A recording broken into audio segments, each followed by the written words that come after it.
മിശിഹായിൽ സ്നേഹമുള്ള സഹോദരീ സഹോദരങ്ങളെ, ഈ വചന ശുശ്രൂഷാ സമയത്ത് ദൈവത്തിൻ്റെ കൃപാവരം ധാരാളമായി നമ്മിൽ വന്നു നിറയുന്നതിനു വേണ്ടി പരിശുദ്ധ അമ്മയോട് ചേർന്ന് നമുക്കും പ്രാർത്ഥിക്കാം.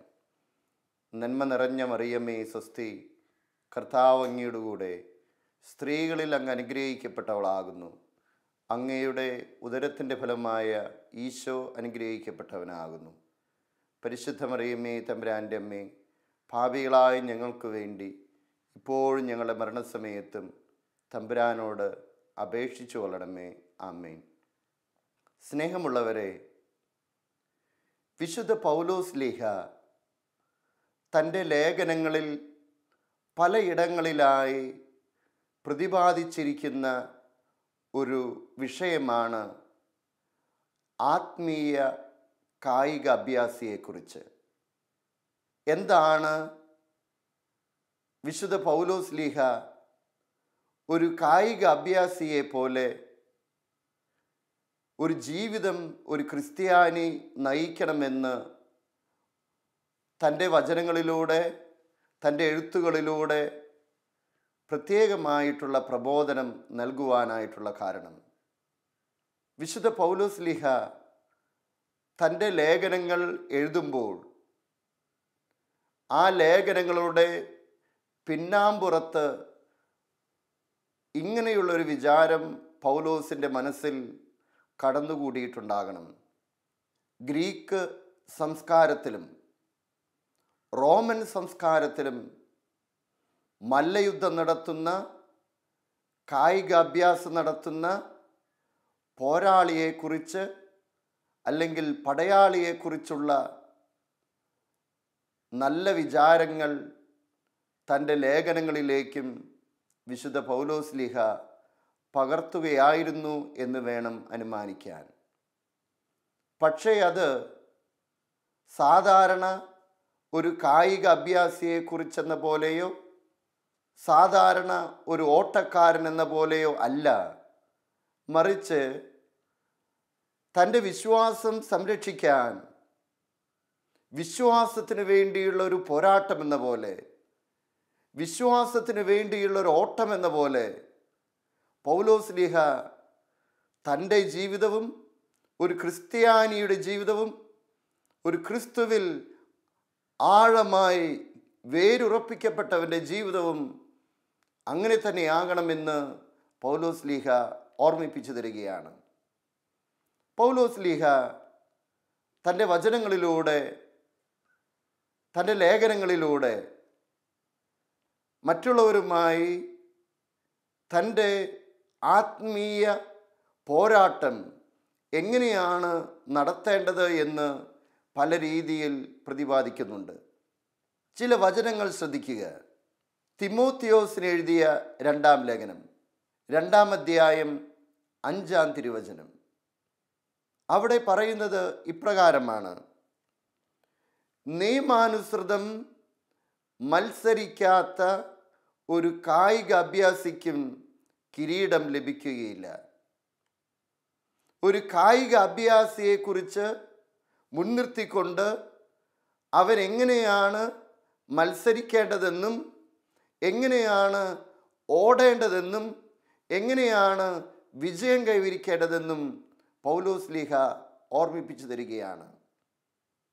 പൗലോസ് ശ്ലീഹ നമ്മെ ക്ഷണിക്കുന്നത് ഒരു ആധ്യാത്മിക കായിക അഭ്യാസിയെ പോലെ, ഒരു ആത്മീയ ഓട്ടക്കാരനെ പോലെ തൻ്റെ വിശ്വാസം കാത്തു സംരക്ഷിക്കേണ്ടതിനെക്കുറിച്ച് സൂചനകൾ നൽകുകയാണ്. ചില വചനങ്ങൾ പ്രത്യേകമായിട്ട് ശ്രദ്ധിക്കുക. തിമോത്തിയോസിന് റോമായിലെ കാരാഗൃഹത്തിൽ നിന്ന് ലേഖനം എഴുതുമ്പോൾ താനീ സഹിച്ചത്, താനീ ഓടിയത്, താനിപ്പോൾ കാരാഗൃഹം ഏറ്റെടുക്കേണ്ടി വന്നത് സുവിശേഷത്തിന് വേണ്ടിയാണ് എന്നുള്ള വലിയ ബോധ്യത്തോടു കൂടിയാണ്. അതുകൊണ്ടാണ് വിശ്വാസത്തിൻ്റെ ഒരു പോരാട്ടത്തെക്കുറിച്ച്, വിശ്വാസത്തിൻ്റെ ഒരു ഓട്ടത്തെക്കുറിച്ച് പൗലോസ് ശ്ലീഹ എപ്പോഴും സ്മരിക്കുന്നത്. തിമോത്തിയോസിന് എഴുതിയ 2-ാം ലേഖനം 4-ാം അധ്യായം 7-ാമത്തെ തിരുവചനം.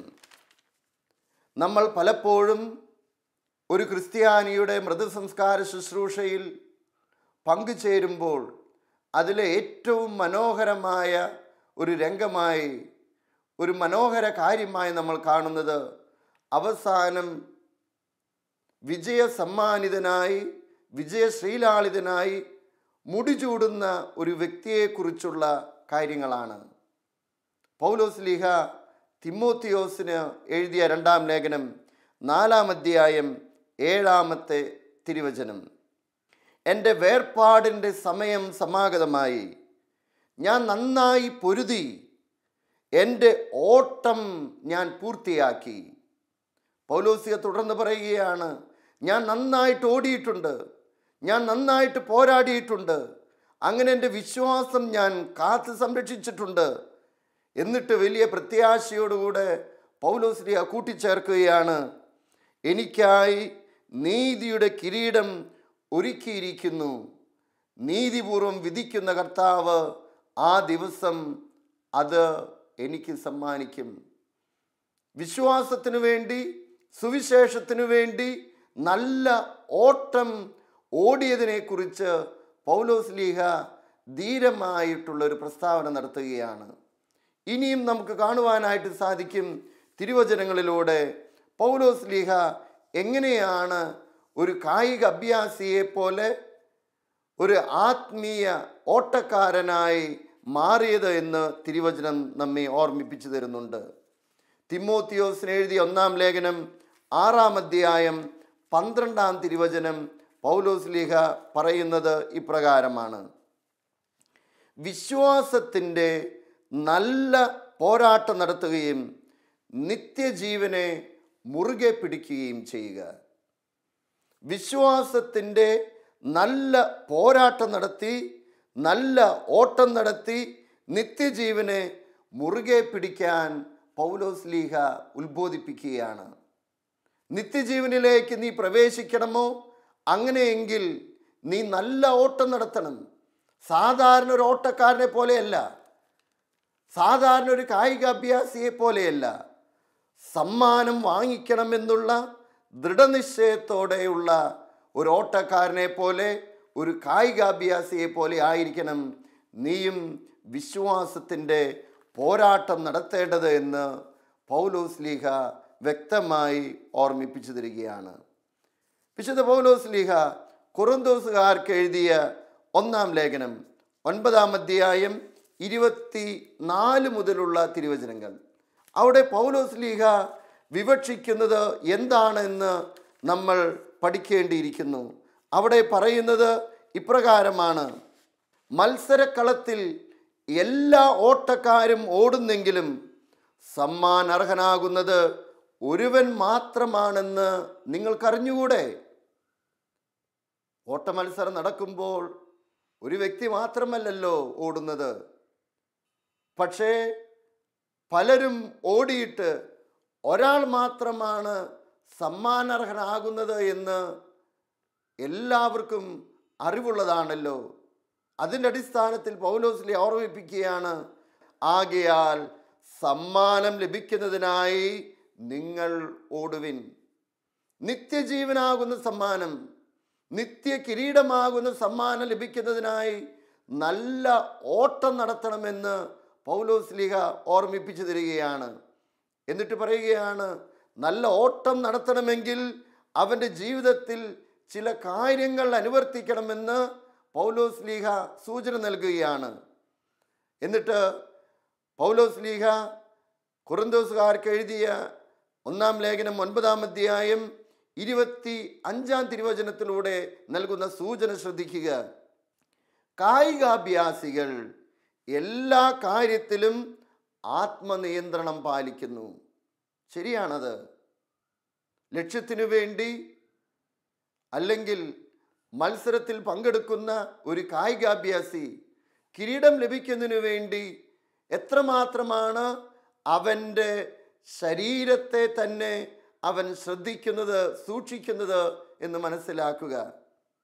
മത്സരക്കളത്തിൽ ഓടുന്ന ഒരു ഓട്ടക്കാരൻ്റെ ചിത്രം ഈ സമയത്ത് നമ്മുടെ മനസ്സിലേക്കും കൊണ്ടുവരാവുന്നതാണ്. അവൻ എത്രമാത്രം വ്യായാമങ്ങളെടുത്ത്, എത്രമാത്രം ഒരുങ്ങി, എത്രമാത്രം തൻ്റെ ശരീരത്തെ ഏകാഗ്രതയോടെ കാത്തു സൂക്ഷിച്ച് ഓടുവാനുള്ള എല്ലാ തയ്യാറെടുപ്പുകളും നടത്തിക്കൊണ്ടാണ് അവൻ മത്സരക്കളത്തിൽ ഇറങ്ങുന്നത്. ഇന്ന് ലോകത്തിൽ കാണുന്ന വലിയ മത്സരങ്ങളെ ഒന്ന് ചിന്തിച്ചു നോക്കുക. ഏഷ്യാഡിലും ഒളിമ്പിക്സിലും മറ്റ് ലോകോത്തര അത്ലറ്റിക്സിലും ഓടുന്ന ഒരു കായികാഭ്യാസി എത്രമാത്രം തൻ്റെ ജീവിതത്തെ ക്രമപ്പെടുത്തുന്നുവെന്ന് നമുക്കറിയാമല്ലോ. എന്നിട്ട് പൗലോസ് ലീഹ അതിൻ്റെ ചുവട് പിടിച്ചുകൊണ്ട് ഇങ്ങനെയാണ് പറയുന്നത്: കായികാഭ്യാസികൾ എല്ലാ കാര്യത്തിലും ആത്മനിയന്ത്രണം പാലിക്കുന്നു. അവർ നശ്വരമായ കിരീടത്തിനു വേണ്ടിയാണ് അപ്രകാരം ചെയ്യുന്നത്. ഈ ലോകത്തിൻ്റെതായ ഒരു കിരീടം സമ്മാനം ലഭിക്കുന്നതിന് വേണ്ടിയിട്ടാണ് വലിയ ആത്മനിയന്ത്രണം അവർ തങ്ങളുടെ ജീവിതത്തിൽ എടുക്കുന്നത്. എന്നിട്ട് പൗലോസ് ലീഹ പറയുന്നത് ഇപ്രകാരമാണ്: പക്ഷേ നമ്മളെടുക്കുന്ന അധ്വാനം, നമ്മളെടുക്കുന്ന അതിൻ്റെ ഒരുക്കങ്ങൾ, നമ്മളെടുക്കുന്നത് ഒരേ ഒരു കാര്യത്തിന് വേണ്ടിയിട്ടാണ്. നാം അനശ്വരമായതിനു വേണ്ടിയിട്ടാണ് ഇതുപോലെ ആത്മനിയന്ത്രണം നടത്തേണ്ടത് എന്ന് പൗലോസ് ലീഹ ഓർമ്മിപ്പിച്ചു തരികയാണ്. തൻ്റെ ആത്മാവിനെ കുറിച്ച് തീഷ്ണതയുള്ള ഒരു വ്യക്തിയാണ് എങ്കിൽ ആ വ്യക്തി അനശ്വരമായ ഒരു കിരീടത്തിന് വേണ്ടിയിട്ടാണ് പൊരുതേണ്ടത് എന്ന് പൗലോസ് ലീഹ ഓർമ്മിപ്പിച്ചു തരികയാണ്.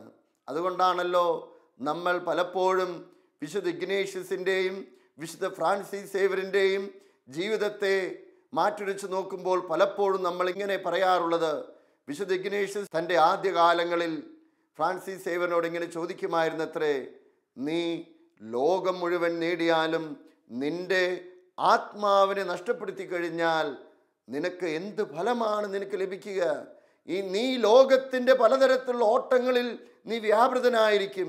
പക്ഷേ അനശ്വരമായ കിരീടത്തിനു വേണ്ടി നിന്റെ ആത്മാവിനെ ആത്മനിയന്ത്രണത്തോടുകൂടെ നീ പരിപാലിക്കുന്നില്ല എങ്കിൽ നിനക്ക് എന്ത് പ്രതിഫലമാണ് ലഭിക്കുക? കർത്താവ് നമ്മളോട് ഓരോരുത്തരോടും ചോദിക്കുന്ന ചോദ്യം ഇത് തന്നെയായിരിക്കും: അനശ്വരമായ കിരീടത്തിനു വേണ്ടി നീ എത്രമാത്രമാണ് നീ നിന്റെ ജീവിതത്തെ ഒരുക്കി വെച്ചിരിക്കുന്നത്? എത്രമാത്രം ആത്മനിയന്ത്രണമാണ് നീ എടുത്തിരിക്കുന്നത്? വീണ്ടും പൗലോസ് ലീഹ ചോദിക്കുന്നത് ഇപ്രകാരമാണ്: ഞാൻ ഓടുന്നത് ലക്ഷ്യമില്ലാതെയല്ല, ഞാൻ മുഷ്ടിപ്രയോഗം നടത്തുന്നത് വായുവിൽ പ്രഹരിക്കുന്നത് പോലെയല്ല. മറ്റുള്ളവരോട് സുവിശേഷം പ്രസംഗിച്ച ഞാൻ തന്നെ തിരസ്കൃതരാകാതിരിക്കുന്നതിന് എൻ്റെ ശരീരത്തെ ഞാൻ കർശനമായി നിയന്ത്രിച്ച് കീഴ്പ്പെടുത്തുന്നു. ഞാൻ വെറുതെ ഓടുന്നതല്ല, എനിക്കൊരു ലക്ഷ്യമുണ്ട്. എൻ്റെ ലക്ഷ്യമെന്ന് പറയുന്നത് അനശ്വരമായിട്ടുള്ള കിരീടം ലഭിക്കുന്നതിന് വേണ്ടിയിട്ടാണ്. അതുകൊണ്ടാണ് നേരത്തെ സൂചിപ്പിച്ചതുപോലെ തൻ്റെ അന്ത്യനാളുകൾ അടുത്തെന്ന് മനസ്സിലായപ്പോൾ തിമോത്തിയോസിന് റോമായിലെ കാരാഗൃഹത്തിൽ വെച്ചുകൊണ്ട് പൗലോസ് ലീഹ എഴുതുന്നതിൻ്റെ അടിസ്ഥാനം ഇത് തന്നെയാണ്: ഞാനിതാ നല്ല ഓട്ടമോടി എൻ്റെ വിശ്വാസം ഞാൻ കാത്തു സംരക്ഷിച്ചു, അതുകൊണ്ട് നീതിയുടെ കിരീടം കർത്താവ് എന്നെ അണിയിക്കുമെന്ന് പൗലോസ് ലീഹ തിമോത്തിയോസിനെ പറഞ്ഞ് ബോധ്യപ്പെടുത്തുകയാണ്. തിമോത്തിയോസും അതുപോലെ നല്ല ഓട്ടം ഓടണമെന്നുള്ള വലിയ ബോധ്യമുള്ളത് കൊണ്ടാണ് പൗലോസ് ലീഹ തിമോത്തിയോസിന് ഇങ്ങനെ ഒരു ഉത്ബോധനം നടത്തുന്നത്. പ്രിയപ്പെട്ടവരെ, ഒരു ആത്മീയ കായിക അഭ്യാസിക്ക് അനശ്വരമായ കിരീടം ലക്ഷ്യം വയ്ക്കുന്ന ഒരു വ്യക്തിക്ക് ഉണ്ടാകേണ്ട ഗുണഗണങ്ങൾ ഈ ലേഖന ഭാഗങ്ങളിലൂടെ നമുക്ക് മനസ്സിലാക്കാവുന്നതാണ്. പ്രധാനമായും 5 കാര്യങ്ങൾ പ്രധാനമായും ഈ ലേഖന ഭാഗങ്ങളിലൂടെ നമ്മുടെ ശ്രദ്ധയ്ക്ക് കൊണ്ടുവരാവുന്നതാണ്. ഒന്നാമതായിട്ട് പറയുന്നത് വലിയ അധ്വാനം വേണമെന്നുള്ളതാണ്. അനശ്വരമായ കിരീടം ലഭിക്കുന്നതിന് വേണ്ടി ഒരുവൻ ചെയ്യേണ്ടത്. വലിയ അധ്വാനം. അതുകൊണ്ടാണ് പൗലോസ്ലിയയ്ക്ക് സുവിശേഷത്തിനു വേണ്ടി പല യാത്രകൾ നടത്തിയപ്പോൾ ഉണ്ടാകുന്ന അപകടങ്ങളെക്കുറിച്ച് പൗലോസ്ലിയ വിവരിക്കുന്നുണ്ട്. പലരിൽ നിന്നും മർദ്ദനമേറ്റത്, കാരാഗൃഹവാസം അനുഭവിക്കേണ്ടി വന്നത്, നഗ്നനാക്കപ്പെട്ടത്, മറ്റുള്ളവരാൽ തിരസ്കൃതനായി തീർന്നത്, നിന്ദനങ്ങൾ ഏറ്റെടുക്കേണ്ടി വന്നത്. അങ്ങനൊരു ലിസ്റ്റ് പൗലോസ്ലീഹ കൊറിന്തോസുകാർക്ക് എഴുതിയ ലേഖനത്തിൽ വളരെ മനോഹരമായിട്ട് അവതരിപ്പിക്കുന്നുണ്ട്. ഞാൻ ഇതെല്ലാം ഏറ്റെടുത്തിരിക്കുന്നത് അനശ്വരമായ കിരീടത്തിനും സുവിശേഷം പ്രഘോഷിക്കുന്നതിന് വേണ്ടിയാണെന്ന് പൗലോസ്ലിയയ്ക്ക് വ്യക്തമായിട്ടുള്ള ബോധ്യമുണ്ട്.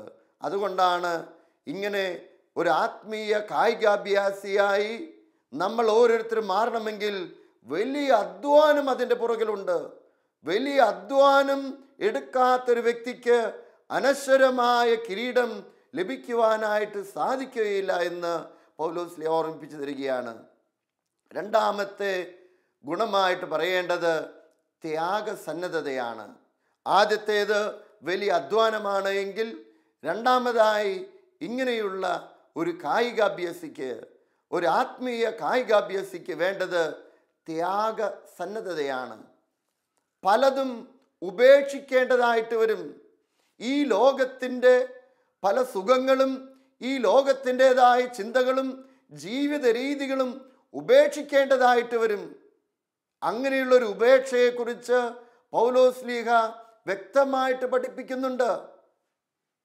നീ ചിലതെല്ലാം ഉപേക്ഷിച്ച് കളഞ്ഞാലാണ്, നീ ത്യാഗങ്ങൾ ഏറ്റെടുത്തു കഴിഞ്ഞാലാണ് അനശ്വരമായിട്ടുള്ള കിരീടം നിനക്ക് നേടാനാകുക എന്ന് പൗലോസ്ലീഹ ഓർമ്മിപ്പിച്ചു തരികയാണ്. അതുകൊണ്ട് പൗലോസ്ലീഹ തിമോത്തിയോസിന് എഴുതിയ 2-ാം ലേഖനം 1-ാം അധ്യായം 6-7 തിരുവചനങ്ങൾ പറയുന്നത് ഇപ്രകാരമാണ്: എൻ്റെ കൈവെപ്പിലൂടെ നിനക്ക് ലഭിച്ച ദൈവിക വരം നീ വീണ്ടും ഉജ്ജ്വലിപ്പിക്കണമെന്ന് ഞാൻ നിന്നെ അനുസ്മരിപ്പിക്കുന്നു. എന്തെന്നാൽ ഭീരുത്വത്തിൻ്റെ ആത്മാവിനെയല്ല ദൈവം നമുക്ക് നൽകിയത്, ശക്തിയുടെയും സ്നേഹത്തിൻ്റെയും ആത്മനിയന്ത്രണത്തിൻ്റെയും ആത്മാവിനെയാണ്. നീ അനശ്വരമായ കിരീടത്തിനു വേണ്ടി എത്രമാത്രം ആത്മനിയന്ത്രണങ്ങൾ എടുക്കുന്നുവോ, ത്യാഗങ്ങൾ എടുക്കുന്നുവോ, അതനുസരിച്ച് കർത്താവ് നീതിയുടെ കിരീടം നിന്നെ അണിയിക്കും. മൂന്നാമതായി ഒരു ആത്മീയ കായികാഭ്യാസിക്ക് ഉണ്ടാകേണ്ട ഗുണമായിട്ട് പറയുന്നത് ഒരു അച്ചടക്കമാണ്, ആത്മശിക്ഷണമാണ്, ഒരു സെൽഫ് ഡിസിപ്ലിനാണ്.